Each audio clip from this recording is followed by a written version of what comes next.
Okay, thank you everyone for coming out today. My name is Kurt Hediger. I'm your Chief Public Affairs and Administrative Services Officer. Wanted to bring everyone together to talk about a very important topic. We'll be hearing from our Superintendent of Schools, Dr. Denise Watts. You'll also be hearing from our campus police team at the lead of Chief Terry Enoch. We, like many other districts in the state of Georgia, across the region and really nationally, of course in our area regionally, we have seen an increased frequency of social media threats online and hoaxes that suggest some form of violence towards schools. We really thought it was important that we rely on our media partners and come together to talk to you about the seriousness of this matter. One of the very important things for us to do as a school agency is to be responsive to emergency situations. We're very fortunate that we have a state-certified police force that is a part of our school district. They are highly trained individuals who, when we hear of these things, they assemble very quickly, and they are highly trained to investigate these matters at the fullest. And you'll be hearing more about some of the relationships that we have as we work closely with the GBI. We have relationships with multiple jurisdictions and other agencies across Chatham County, and it makes a big difference and it matters greatly in the multi-layered security approach that we provide for our schools here in Chatham County. But most importantly, we really wanted to stress today that security is a shared responsibility. It takes all of us to ensure the safety of our communities, the safety of our schools. Our schools are safe, but together we can ensure that things like what have happened across our nation and tragic events, that we are at the ready to respond quickly and mitigate those threats as the best that we can. But when you have hoaxes and when you have social media threats and when you have individuals who are using reckless language that is ultimately deemed not a credible threat, which we're thankful for, however, it creates a major disruption to school operations and a major disruption to the positive learning environments in our schoolhouses. We want to minimize that as much as we can. So we're certainly asking for the help of our families. We're asking for the help of our community to ensure that you have those very important conversations with your children, with your family members about how they engage and how they present themselves on social media, because the consequences can be very, very serious for someone who is found guilty of perpetuating a hoax or a school threat on social media. As I get ready to turn over the podium to our Superintendent of Schools, Dr. Denise Watts, I'll remind we did put a notice out to all of our parents in Chatham County Public Schools. We are a school agency that serves between 35,000 and 36,000 school children daily. Our families are our partners in education, and we did put a notice out to our families yesterday to talk about this very topic. We did exhibit and tell them about the Student Code of Conduct and some of the consequences that could come as a result of students or children who are engaging in this type of behavior. So it's very important that we have the support of the community and our families at large to be able to talk openly about this subject and just help our students understand the dire seriousness and the potential consequences if they're found guilty or involved in this type of behavior. So with that, I'll now ask our Superintendent of Schools, Dr. Watts, to come to the podium and talk to you more about our security efforts in Chatham County and, again, the seriousness of this nature. She will be immediately followed by our Chief of Police, Terry Enoch. Dr. Watts. Thank you so much, and thank you all for being here today. In the wake of the tragic events that occurred last week in Barrow County and Appalachia High School, school safety is at the top of everyone's heart and mind.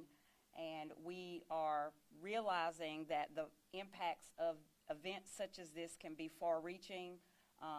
Emotionally, they can be far-reaching as it relates to school security and the day-to-day operations of our buildings. I'll just reiterate a couple of things that Kurt Hediger has already mentioned.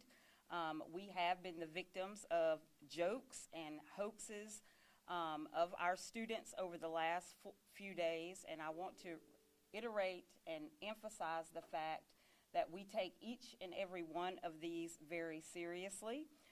We are not joking. This is not an opportunity for our students to be reckless because it pulls on district resources. It also perpetuates fear. and we won't tolerate that type of behavior in our school system. So please understand and know, and I ask that all parents are vigilant and you have these conversations with your children. Be mindful of what your students are doing on social media. Be mindful of what they are sharing on social media and how they are communicating with their peers.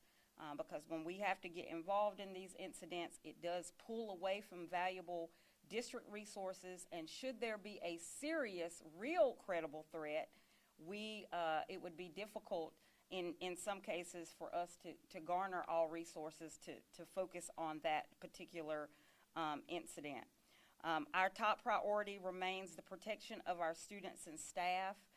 We work daily to provide our students and staff with a safe, warm, and inviting climate, culture, and school building. We will continue to do that. We have a robust safety team, and that team is inclusive of our Board of Education Police Department, but it is inclusive of all of us, every teacher, every student, every principal, every custodian, every cafeteria worker, every school secretary, every parent, every individual that makes up a school community. It is a shared responsibility. We will, in just a second, I'll tee Mr. Enoch, Officer Enoch up to come and to continue to talk a little bit about our layered protections and different security measures that we take into place. But I will just end with saying that we had a lot of lockdowns over the last few days. We do appreciate our parents being patient. We appreciate our parents listening to our communications with them, and knowing and appreciating the fact that they are listening and responding and allowing us to do our work appropriately. So with that said, I'll bring Chief Enoch up to continue to give us some background on what we're doing to keep our students safe. Thank you, Madam Superintendent. I just want to emphasize, on top of what the superintendent has already shared, the safety and security is our #1 priority. It's built into the learning systems, learning communities, infrastructure. We take that serious every day. Following the Appalachia High School incident on September the 4th, there have been multiple threats. These threats have not only happened here in the state of Georgia and the surrounding area, it's been happening over in South Carolina as well. It appears to have originated from multiple sources, whether it's spoof calls, whether it's coming from a student's private chat account, Snapchat, and other forms of direct messaging via social media. This is a very challenging time. Everyone is impacted by it. When these threats are made, they're designed to cascade anxiety throughout the learning community. We saw what happened at Appalachian High School. That anxiety continues to stay with us. It's very personal, and we take that very serious. I always talk about security starts at home. I'm going to ask our parents, talk to your kids, talk to our students. Let them know the seriousness of this. Up in Evans County, they're prosecuting a 4th grader who participated in this type of behavior. But this stuff is serious. It interrupts critical learning time, disrupts the learning environment, it creates anxiety, and we're serious about it. We're going to prosecute to the full extent of the law. And we're taking this very serious. We're not playing around with it. We're seeing too much of this stuff. Oftentimes you will see, the police departments, our municipalities, our big partners, and how we respond to threats. The other day we had a threat that someone was en route to a school to shoot it up. It was determined to be a spoof call where someone does a voice over, and the account is some account overseas. The FBI, along with the GBI, is aggressively pursuing those that are involved in this type of behavior. Since September the 4th, up to last night, we've had about 15 incidents that we responded to and are investigating.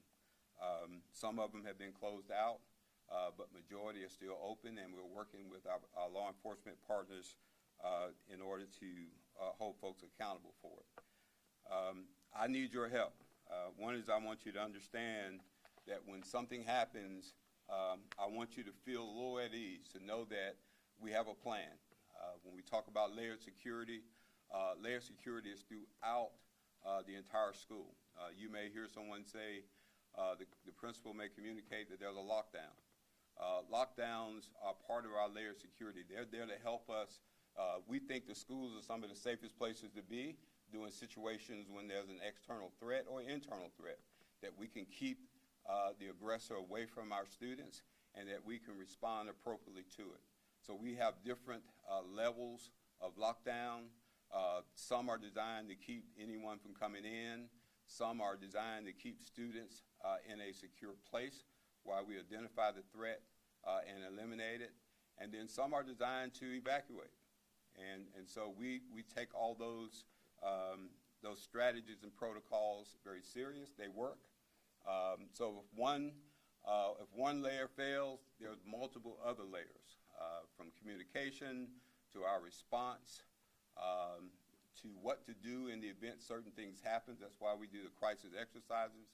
I feel very comfortable that we are prepared. We are always in the ready mode.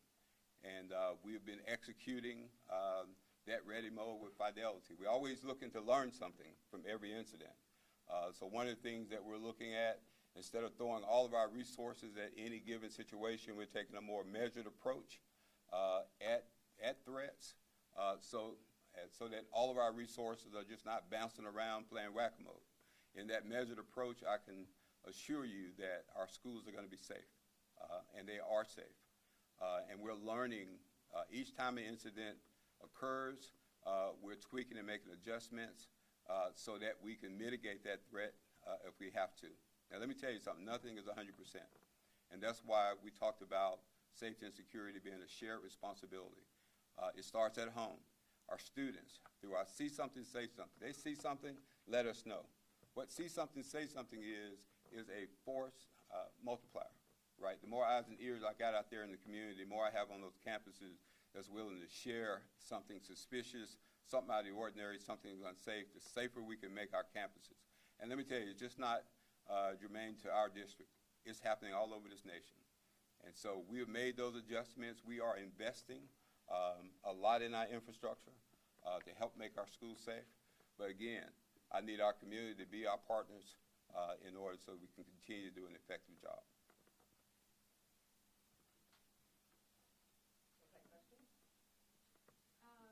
I'll start. I just have a few questions for me, and then we can move on. You all have mentioned, how serious you are taking these threats and how serious these consequences can be. I'm sure these consequences vary depending on, what the manner of the threat was. But just for parents and students to know, if you can, provide examples of what some of those consequences could look like and how serious they can be. Well, let me bring up Derek Butler. We use restorative justice practices in the past. There are consequences, administrative consequences, but there's also criminal penalties that will take place.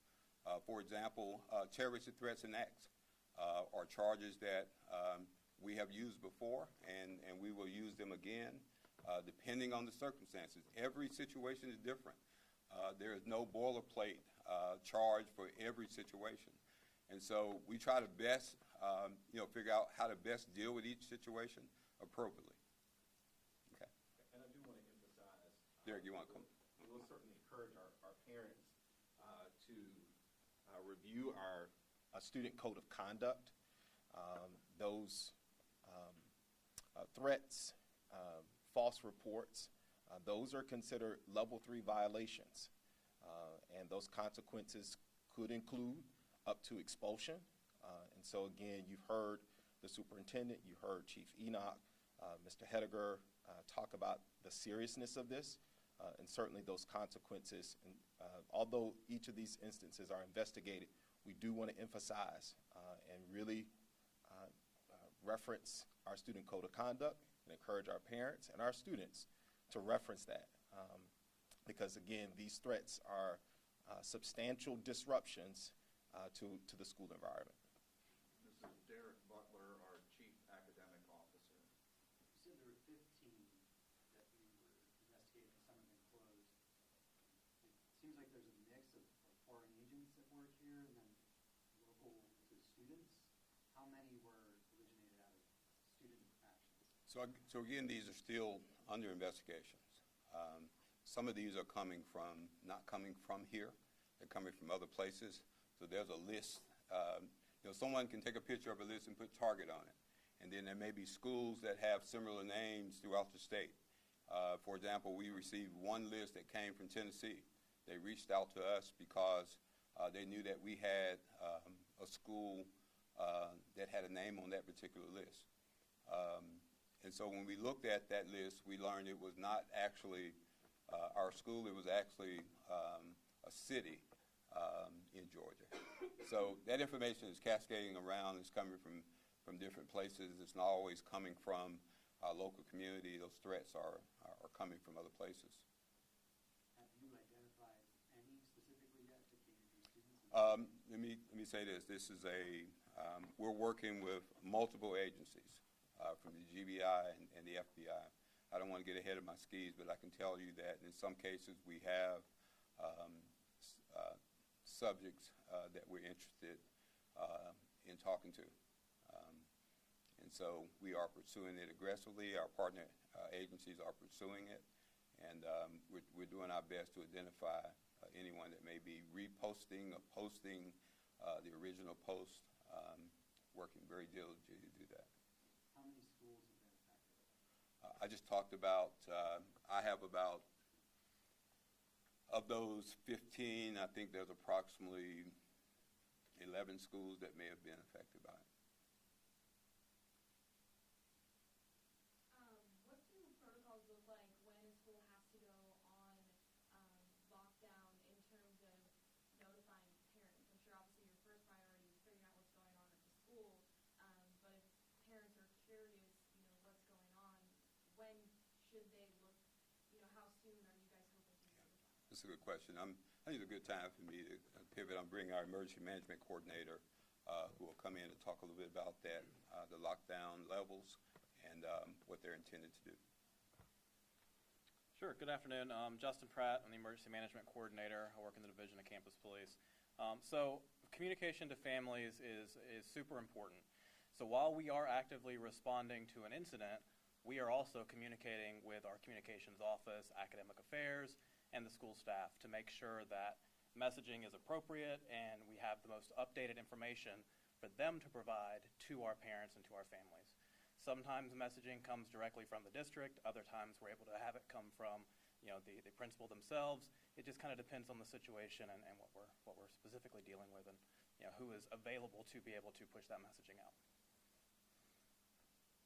So can you talk a little bit about the purpose of that we communicate out about the lockdowns? Yeah, absolutely. Yeah, so we communicate fairly routinely when we have a lockdown in our schools.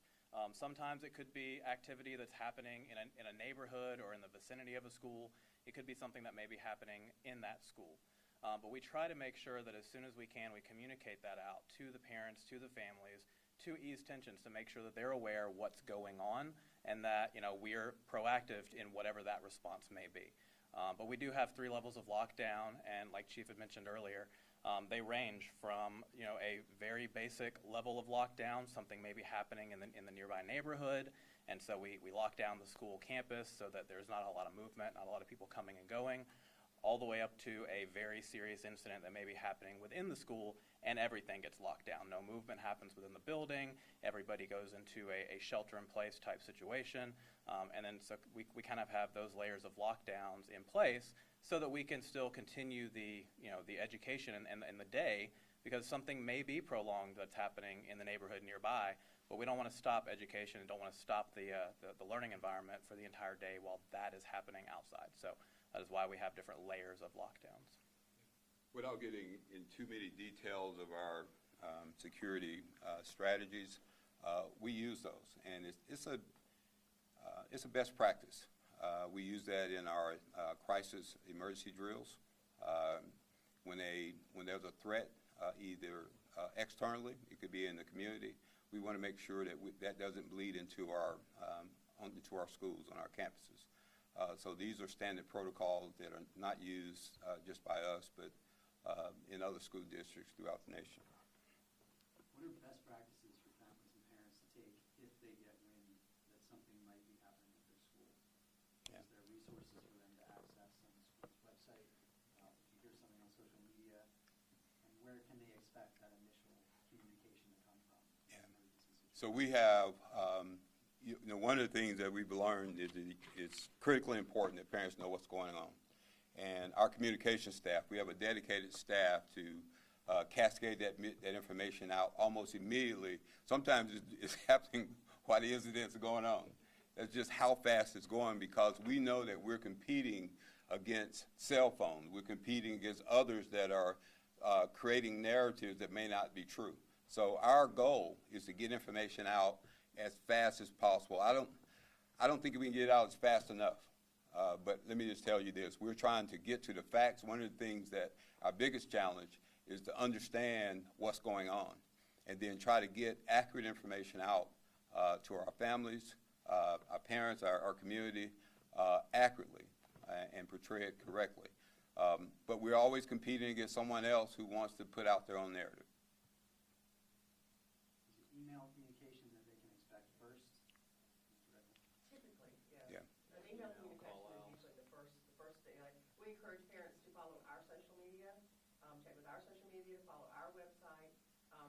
We understand that there's anxiety and sometimes fear, because the news travels quickly via if somebody's got a cell phone in a school.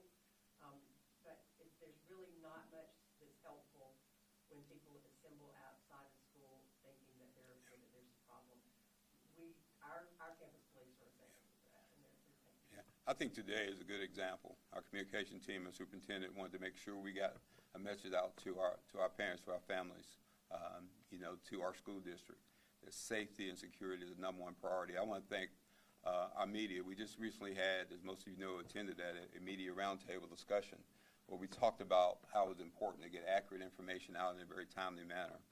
We're committed to doing that, making sure that that information is accurate, that parents, families, the community knows exactly what's going on. We understand that the public school system is the foundational piece for this community.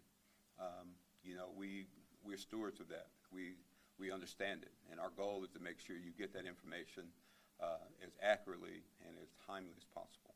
Can I add a few things on the communication theme?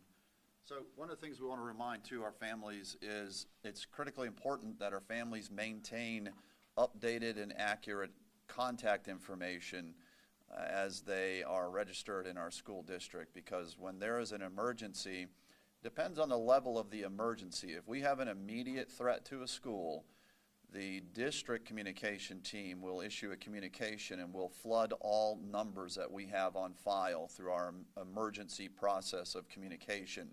That includes a direct call out, recorded message, and also an email to our families as well. Now, we do provide that information to the school principal and staff. Most of the time, if there's an immediate threat, they're dealing with other things. So you're going to hear a different voice in those particular situations. And that echoes really a little bit about the process that we use when we're communicating with our families as it pertains to threats. You may have a situation where an EMS ambulance arrives at a school because someone is experiencing a medical situation.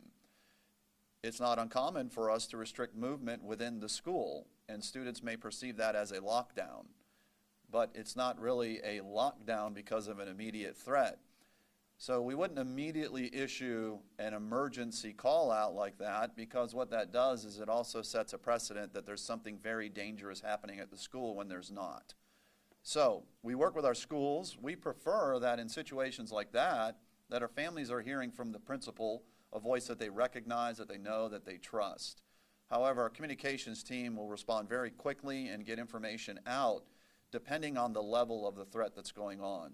So we have messages that we create. Some of them are after action type of messages that provide a safety narrative for their families to understand. The EMS is a perfect example of that. We actually had that happen yesterday at one of our schools, and we assisted our principal in providing that after action narrative, just so there are no rumors as well that can happen. And that often happens in the world of education that we live in when you have as many students as we have and as many municipalities that we're in.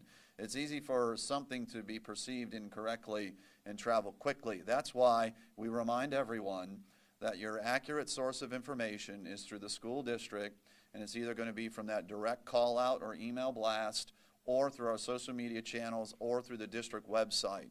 And again, depending on the level of the threat, we'll also issue a notification to all of our media partners so that you can say what we're saying and that our families have that direct point information and exact point of contact that's accurate and timely to what we know is going on in a given situation. I know we had a question, Ms. Edenfield. Sorry, I can't stand up. I cracked my femur skydiving, so. When you said that there's 3 levels of lockdown, when you notify the parents, do they know which level it is or no? Typically, we will, initial communication will come out that the school's been placed on a lockdown. They may have a level that is indicated based off of knowledge or what we have going on. Levels may change.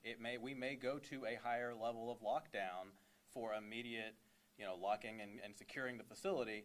And then as we get information, it may ease up, and we may go to a lower level, lower threat level, and we may even extend that through the rest of the day just to help maintain order and keep things from, getting a little too chaotic in the building for the rest of the day. Typically, though, we try to use plain language, right? We don't want to talk in codes or things of that nature. We want you to clearly understand. We want to articulate a message that everyone understands. So I don't want anyone to be confused about what a level 1, 2, or 3 is. We want you to know what that entails. So typically a lockdown, the severity of it may not be communicated at the time. Always remember this, that initial information is preliminary information, right? We're still building it out. We're still trying to understand because we're assessing situations as quickly as possible. We're looking at what's in front of us, what information is being provided, and then we're trying to sort through that information to make sure we get to the facts. So we may initially put out some preliminary information. It may be limited in the scope of what we're giving because we have not been able to verify everything that's in it. And you know that one of the things as a police department I don't want to do is get ahead of my skis and say it's one thing and then it turns out to be something else. And then everyone's saying, Chief Enoch put out that it was this and it was actually something different, right? So everything that we put out is always preliminary in nature. We will always provide you updates on what the situation is. You'll hear something that comes out a little later once we get a full understanding. I can't tell you how often that happens. Something may come in saying one thing and it's something else. But we take what comes in initially very serious, right? And that's how we respond. We never want to get to a place where we're complacent. I don't care how many complaints come in, that turn out to be not credible. We're going to treat each one with the utmost seriousness because there's always that one. And one thing we can't do, lives are too valuable. I can't replace those. And so we're going to do everything we can to make sure we, keep our babies, our students, and staff safe. And Georgia's fiscal year 2025 budget included a school safety grant program, including over $100 million to establish this yearly program. So have you all received this money from the program? And if so, how do you all plan to use that money, or do you all have a plan since safety is top of mind for you guys? Yeah. So I'm going to let you talk a little bit about that. It's something that he's working on. But I will tell you what he's going to share with you builds into our layered security, building out that infrastructure. What I don't want to do, though, is identify any vulnerabilities. Everything can't, with the snap of a finger or an idea, it just doesn't happen that fast.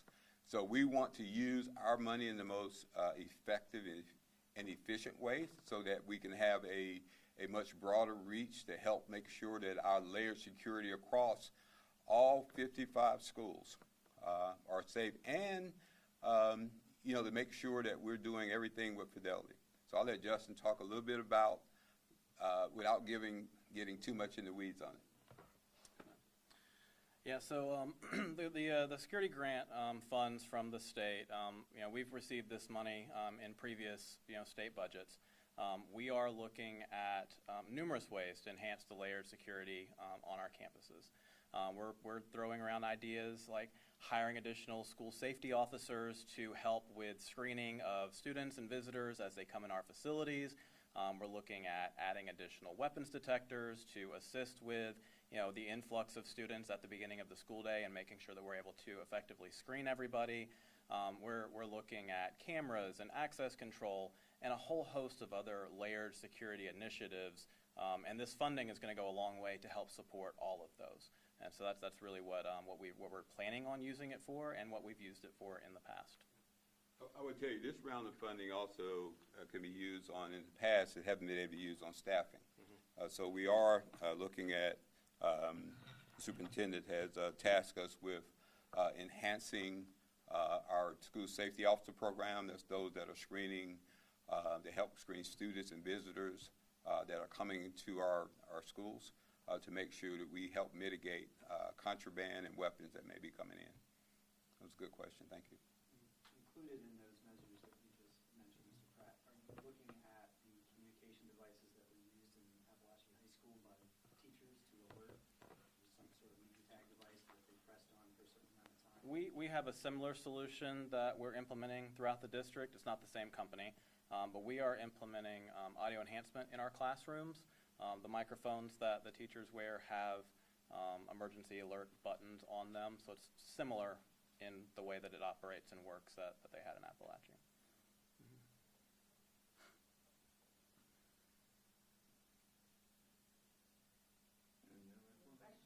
Okay. As we get ready to close, I want to remind everyone too on the communication piece that was asked. When we issue notices, it is in the native language of individuals that are registered in our district. So we're multi-language when we work with our families and try to ensure that we're effective in the way that we're communicating with them as well. And then again, a lot of talk today on lockdown. Lockdown does not mean, lockdown sounds scary, but it's a good thing for our schools because it is a powerful way to mitigate threat. It is a powerful way to ensure that there are no intruders entering. We have perimeter control, access controls on all of our schools. This is part of that multi-layered security component that you hear our campus police department talk about so often. So lockdown is a critical tool for us to ensure the safety of our students, to ensure the safety of our staff as well. I want to remind everyone, all of the things that have been happening in the last week and a half, there has been a heightened level of these threats we're seeing on social media, and it's pulling our resources, and it is disrupting operations in the schoolhouse. We're thankful that we have a police force that is dedicated to investigating those. We have found there have been no immediate threats associated with those that we have received. We will continue to investigate them to the fullest. But I remind, they create a disruption to the classroom. They create a disruption to the positive learning environment. Our academic team can speak ad nauseum to that. Very thankful that we have a whole group of student affairs support members, our school counselors, our school social workers, who are always at the ready to step up and help with the well-being of our staff and our students. Because there is secondary trauma that happens when you have situations like this that roll out in our community. And especially when you see it with the frequency that we've seen in the last week, it's very important that we really underscore how there's no place for the social media threats in our community and in the school community, and we need the help of the community and our parents to really drive that home to our students and others that they may be engaging with on social media. Thank you. Thank you all. We appreciate you being here.